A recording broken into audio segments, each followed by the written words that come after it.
On est des guerrières à la RATP, les femmes de la RATP sont des guerrières. Donc je pars du principe qu'il faut que les femmes se bougent, il faut que les femmes se montrent. Je voudrais sans la nommer vous parler d'elle. Bien aimée ou mal aimée, elle est fidèle. Et si vous voulez que je vous la présente, on l'appelle révolution permanente. L'idée aujourd'hui, c'était de redonner la parole aux premières victimes de cette réforme, que sont les femmes, et qui sont souvent invisibilisées dans le mouvement social. Et donc c'est notre contribution, d'une manière ou d'une autre, à la mobilisation des femmes qui, sur le terrain, est extrêmement forte.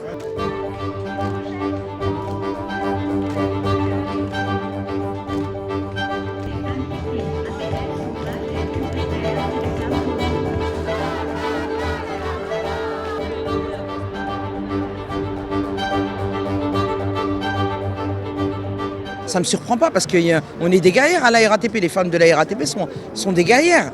Donc je pars du principe qu'il faut que les femmes se bougent, il faut que les femmes se montrent. Et voilà, il ne faut pas oublier que c'est un métier où il y a des femmes, donc ce n'est pas un métier que d'hommes.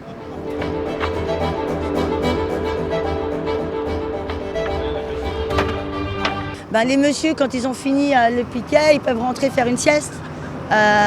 Tandis que moi, j'ai sûrement une machine, quelques courses à faire à Auchan en rentrant et mon repas. Et voilà, on a plus de trucs à faire, donc on a double. C'est comme quand on travaille, on a double boulot. Donc je trouve que c'est plus difficile, plus compliqué pour l'organisation. Et à contrario, on est très présente. Le monde du travail, il n'est pas à l'écart des formes de domination masculine, elles sont présentes. Il faut quand même voir que le mouvement ouvrier est justement il a toujours été historiquement assez sexiste, donc c'est pas toujours évident. Et puis après s'ajoute le fait que les femmes s'occupent plus des enfants même maintenant, et toujours maintenant, dans une grève, la femme va avoir plus de difficultés parce qu'elle se retrouve toujours avec ses charges mentale et matérielle de mère, alors que c'est pas très compatible avec un temps de grève.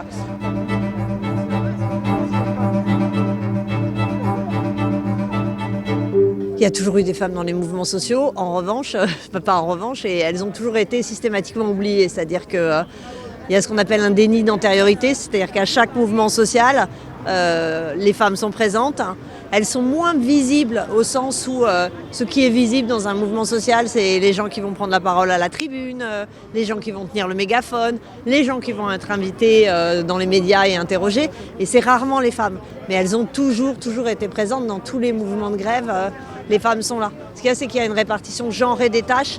Par exemple, dans les grèves avec occupation d'usine en 1936 ou en 1968, quand une usine est mixte, c'est les hommes qui occupent et les femmes étaient celles qui, tous les matins, apportaient à manger, tous les soirs apportaient à manger. La grève, elle ne tient pas sans les femmes. Mais ce que l'on va voir, c'est les hommes qui occupaient à l'intérieur. Mais elles étaient là tout aussi présentes que les hommes. C'est elle qu'on emprisonne, qu'on trahit, qu'on abandonne, qui nous donne envie de vivre, qui donne envie de la suite.